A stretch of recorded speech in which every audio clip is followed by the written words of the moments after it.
South India is a distinct region of the subcontinent. Its land and climate, its peoples and social systems, its languages and literatures, its art and architecture, all articulate the uniqueness of South Indian civilization. The predominant religion of South India is Hinduism, the same religion as in the north. But it is Hinduism with many differences, and a structure that is ancient and enduring, original and expressive.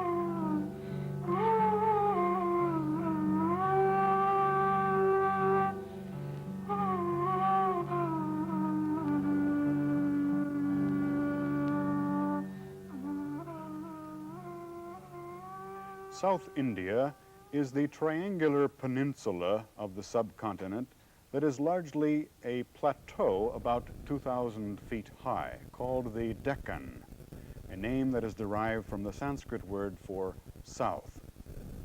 This plateau is separated from the fertile coastal regions by two ranges of mountains that meet at the tip of the peninsula. And within this triangle are several separate, fairly ancient language areas, distinct regions that have a coherence in the south about the Dravidian family of languages. With me today is my University of Wisconsin colleague, Professor George Hart, a specialist in Tamil language and literature. It is the case, is it not, that we are dealing here with the links between language and culture, and that we have in the South a distinct Dravidian civilization? Yes, David, I would say so. More than in many other cases. Really, there is a distinct civilization linked with the Dravidian languages and in South India. The Dravidian languages have four important members, all of which are in South India, and then several minor sort of tribal languages that are outside of South India, some in South India also, but four major ones. These are Telugu and Kannada, spoken in Andhra Pradesh and Karnataka, with about 25 million and 50 million speakers, 50 million speakers and 25 million speakers respectively, and Malayalam and Tamil, spoken in Kerala and Tamil Nadu, with, again, about 25 and 50 million speakers respectively. Now, of all of these four languages, each one of which has an important and rather old literature, the most important, as far as our understanding of South Indian history and religion is concerned, is Tamil, because Tamil has the oldest literature, the largest literature, and also the only literature which really goes back to the time before elements from North India became important. And therefore, it's to Tamil literature, and especially early Tamil literature, that we look to try to find out exactly what is distinctive about South Indian civilization and South Indian religion. And this literature would begin about what period? It begins, I would say, it dates to about the 2nd, 3rd century AD in its earliest. Mm-hmm. Now, what would these sources tell us about the central religious expressions of South India? Well, when we look at these sources, what we discover right away is that the most important thing in the society is that its mode of being is essentially agricultural. The most important thing for the civilization and the flourishing of the civilization is the coming of rain and fertility. because without the rains there could be no society and no ordered life. From ancient times, interestingly, woman in this civilization has been homologized to the fields and to crops, and man to the rains. An example of this is an old poem from about the 2nd century A.D., Kurundahe 40, which goes like this in Tamil. Yayum, yayum, yarahiro, yendayum, nundayum, yambure kele, yanum, niyum, yamvar, yavari aridum, sembula peyanir pola, anbude nenjandangalandarave. My mother and yours, what were they to one another? My father and yours, how related? I and you, how did we come to know one another? And yet, like rain falling on red fields, our loving hearts have mixed together.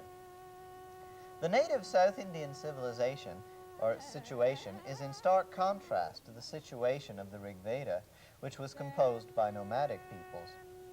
There, in the Rig Veda, the gods were thought to be essentially transcendent deities, which were summoned by certain sacrifices to intervene in human affairs. Almost all the gods were male, and social life revolved around the male. But in South India, the sacred was conceived in a very different way. There was understood to be a force which the ancient Tamils called Ananga, and it was thought to exist in two different conditions, disordered and ordered. Unlike the Vedic gods, this force was thought actually to be present in certain objects and people, in certain situations, and especially in places associated with power and with death. An example is a temple image, about which we'll have more to say later. When a person died, his body, and the people close to him also, are thought to be infected with the sacred, which, being disordered because of death, is considered to be dangerous. Therefore, the relatives of the dead person have to segregate themselves from society as people who are polluted, and those who handle the cremation, or burial rites in some cases, are from the lowest castes and are thought to be always polluted. That is to say, are thought to be dangerous people whom one should not touch or come into close contact with. In fact, it is not only dead bodies which are thought to be dangerous, polluting, but dead substances from human and other bodies as well. People who deal with these substances belong to the lowest, most polluting castes. For example, the washerman who must wash garments stained with menstrual discharge, the barber, the leather worker, even the fisherman who kills fish. Now, these low castes perform a vital function. They surround the eruption of disorder into this world with order. That is, they insulate the world from it. In the process, they are infected by it. That is why they are dangerous and low. Interestingly, those who preside at funeral services are called parayans, or drummers. They produce ordered sound on their drums to help control the dangerous disordered forces present when the body is cremated or buried. Similarly, many other low castes are associated with music, and there is a good deal of evidence that Indian music today had its origins among such low castes. The sacred is also present in places of power.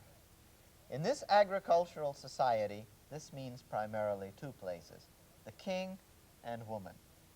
This is because both of these are thought to help control the fertility of the country.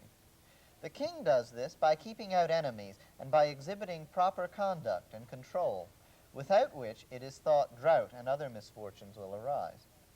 In fact, the king is considered to be a focus of ordered sacred power, a focus where Ananga can very easily become disordered should the king err in any way. As a result, the king had to be very careful. In return, he received the esteem and even the worship of his people. When he died, his spirit was thought to be even more dangerous than those of most people. Hence, a stone was erected to house his spirit so that it could be appeased and kept under control. In later time, the same conduct was exhibited toward the lingam, the phallic symbol inhabited by the god Shiva. The power of woman comes through a kind of sympathetic magic. The fertility of the fields is somehow directly connected to the fertility of woman. Like the king, woman is a center of sacred force, which must be under control for the crops to flourish. Thus, a woman must be very careful not to allow her situation to become disordered, especially her sexual situation. She must be modest from the onset of puberty. Once married, she must be scrupulously faithful to her husband, and should she fail to do so, it is thought that disaster will befall him and the community. Before marriage and while she is married, she must wear ornaments, a sign of order, and live under careful discipline. But there are some times that no matter what a woman does, the power which is focused upon her becomes disordered. Most important, there are actually two times which are most significant in this regard.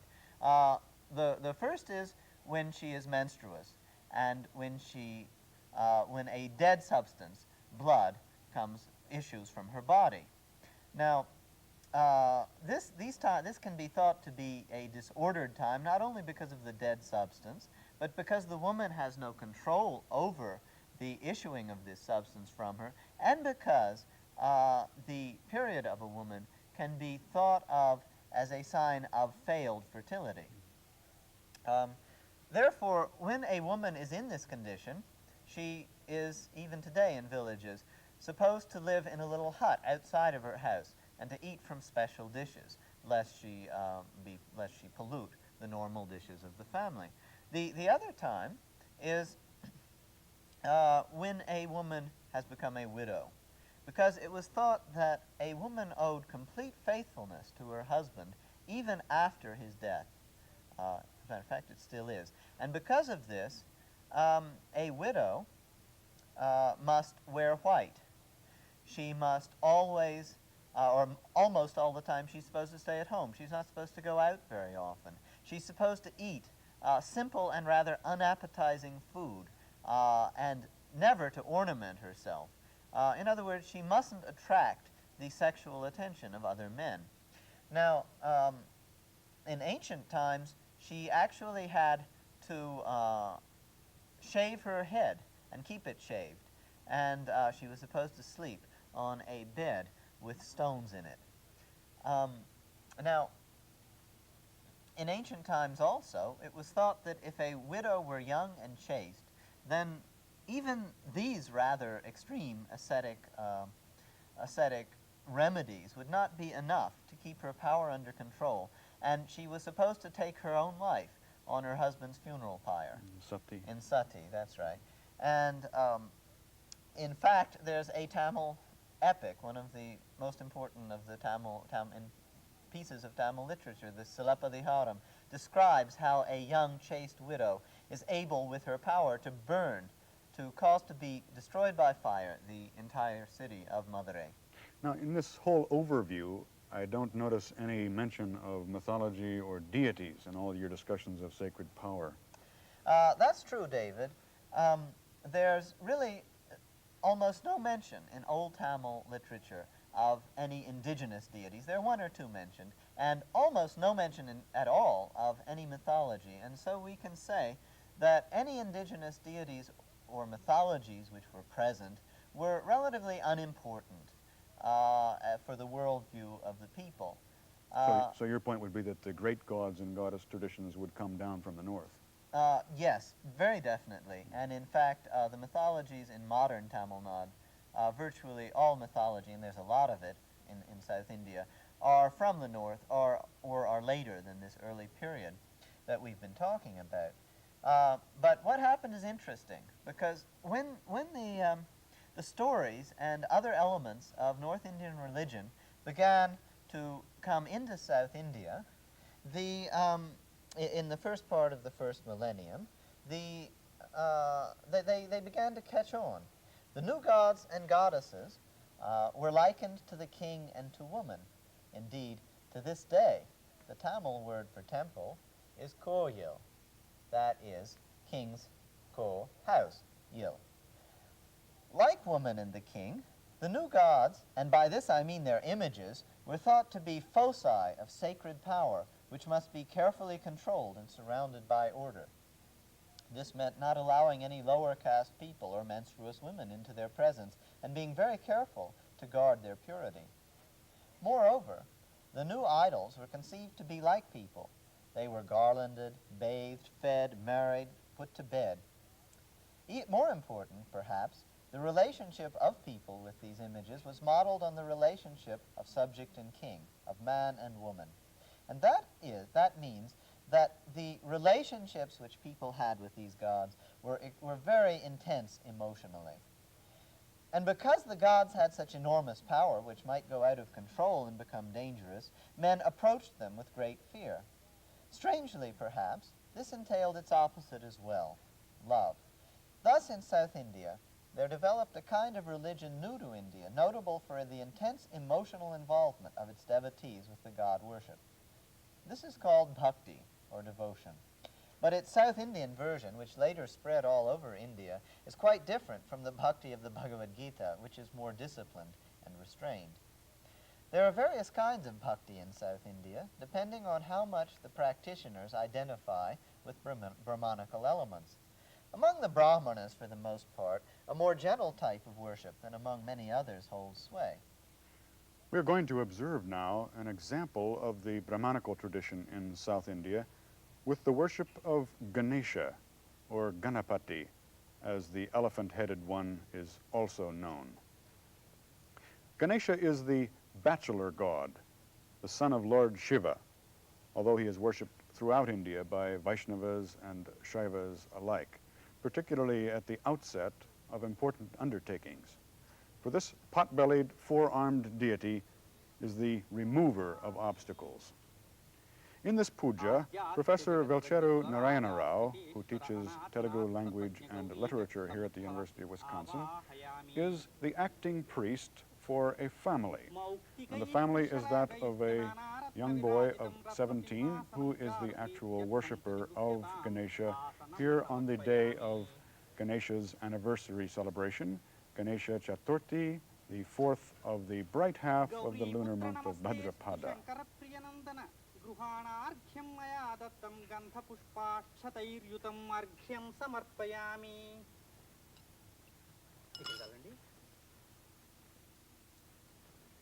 Gajavaktra namastestu sarvabhishta pradayaka bhaktya padyam maya dattam gruhana dviradanana padyam samarpayami. Konచెం నీళ్లు పోయండి. గృహాణాచమనం దేవం తుభ్యం దత్తం మయా ప్రభో ఆచమనం సమర్పయామి. కొంచెం నీళ్లు పోయండి. దధిక్షీర సమాయుక్తం మధ్వాజ్యేన సమన్వితం మధుపర్కం గృహాణేదం గజవక్త్రం నమోస్తుతే మధుపర్కం సమర్పయామి. స్నానం పంచామృతైర్దేవ గృహాణ గణనాయక అథ అనాథనాథ సర్వజ్ఞ గీర్వాణ గణపూజిత పంచామృత స్నానం సమర్పయామి. గంగానదీ సర్వతీర్థేభ్యః ఆహృతైరమలైర్జలైః స్నానం కురుష్య భగవన్ ఉమాపుత్ర నమోస్తుతే శుద్ధోదక స్నానం సమర్పయామి. రక్తవస్త్రద్వయం చారుదేవ యోగ్యం చ మంగళం శుభప్రదం గృహాణత్వం లంబోదరహరాత్మజ వస్త్రయుగ్మం సమర్పయామి.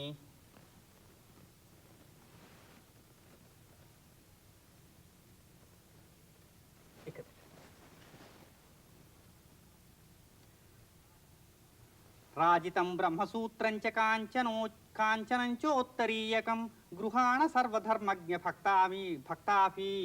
భక్తామిష్టదాయక ఉపవీతం సమర్పయామి.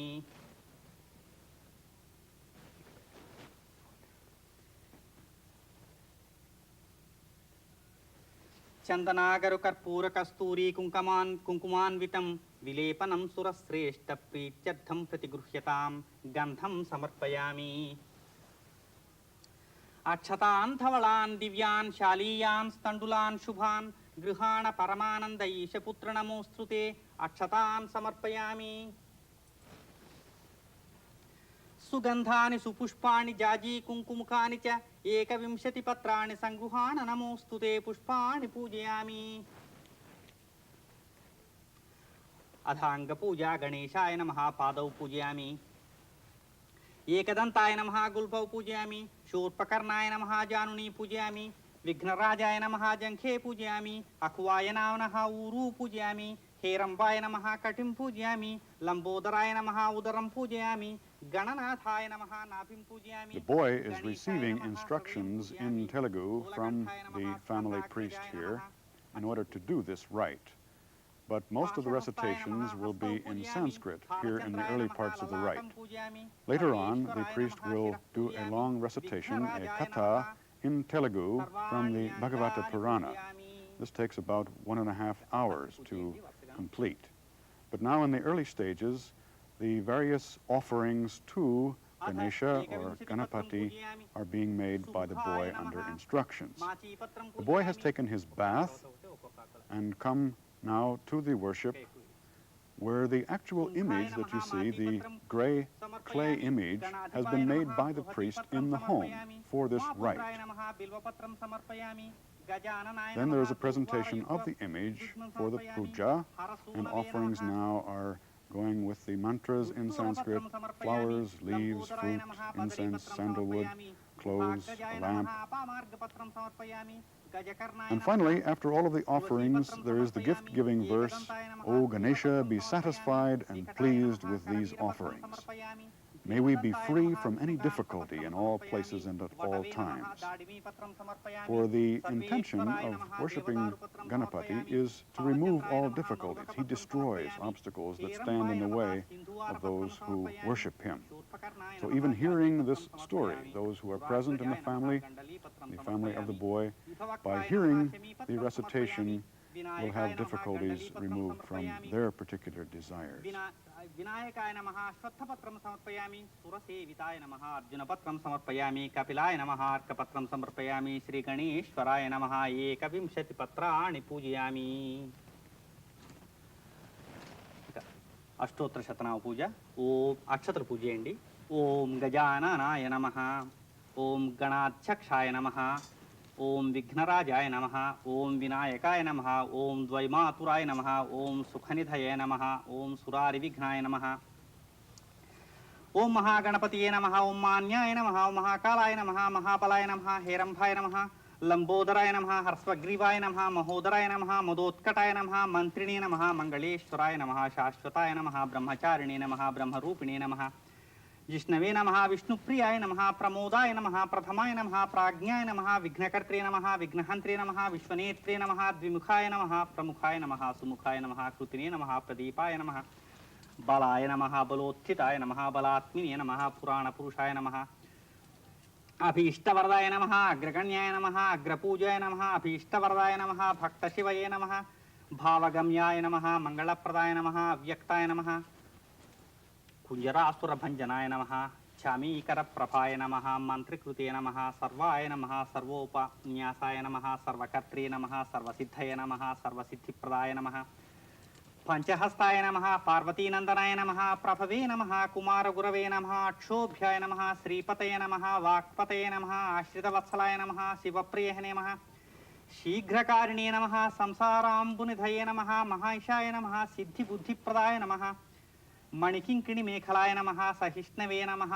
सतितोत्थिताय नमः. विभूतिकारिणे नमः.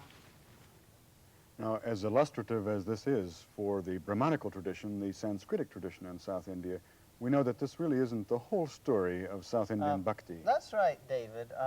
You have to remember that only about 5% of the people in South India are Brahmins, and even among them, there's really another more emotional mode of worship, which you can see here, for example.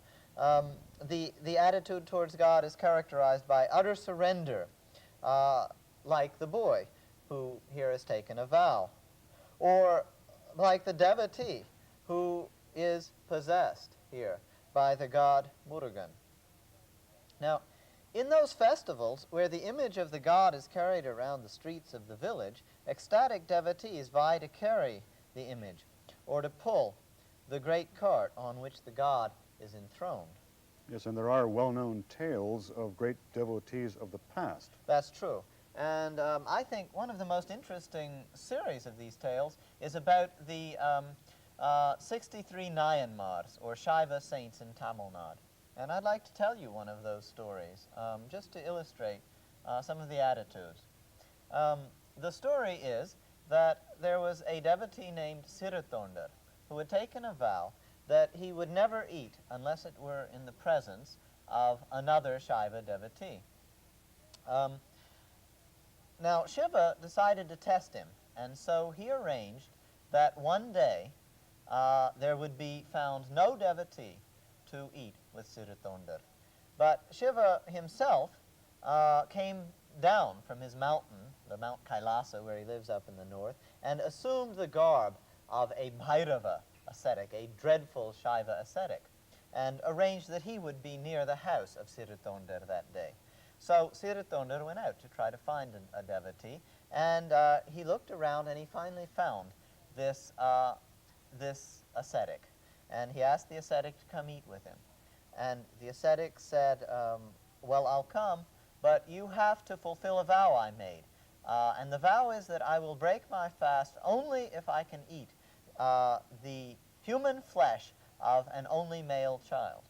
Well, it so happens that Siratondar has an only male child, and so he agrees. He agrees immediately with no hesitation, and he goes home, and he tells his wife, and she agrees also, being also a great devotee. And so he goes to school, and he brings his son home, and then they prepare him, and as his wife holds the son down, Siratondar takes a knife and beheads the child. And then they proceed to take his flesh and to cook several dishes and to take it into the devotee who's sitting in the other room. And the devotee is about to eat, and he looks up and he says, but don't you have a child? And they don't want to say, well, yes, we do, but you're eating his flesh. So they say, yes, but he's out playing. And the ascetic says, well, call him. So the mother goes and calls him, and in runs the little boy out from play, having been restored to life. So this would be an example not only of self-surrender, but surrender of everything you would consider most That's precious. Right. That's right. And it has elements, I think, of extreme love and also of the fearfulness of the god. These two, fear and love, coming together. Well, I want to thank you for your insight into South Indian culture and religion, and to thank also Professor Narayanarao for his participation.